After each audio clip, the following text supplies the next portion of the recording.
Okay, so we're looking at equivalent fractions today.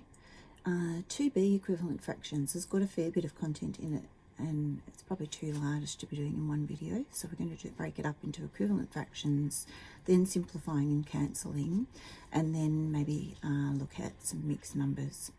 So with equivalent fractions, you can see, of course, that if we've got pizza here and we divide it up into halves, that a half is the same as 2/4, which is the same as 4/8. So all we've done, of course, is halved our half.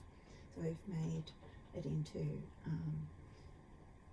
two parts of a half, and we've got now 8. This whole pizza is now into 8, but of course half of that is now 4/8.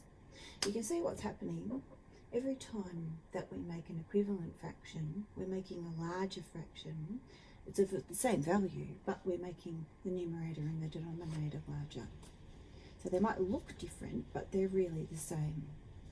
So we might just make a note about that we can make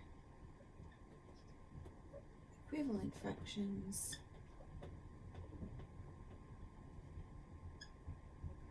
by multiplying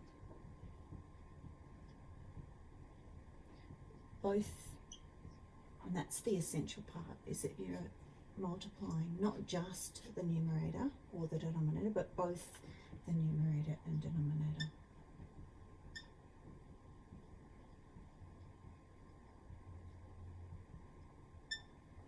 By the same number. So a couple of examples.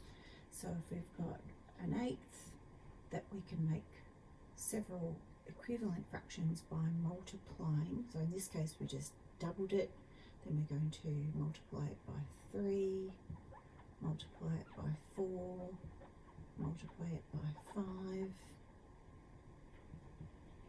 So you can make equivalent fractions by multiplying it by 10, by 100, by 20.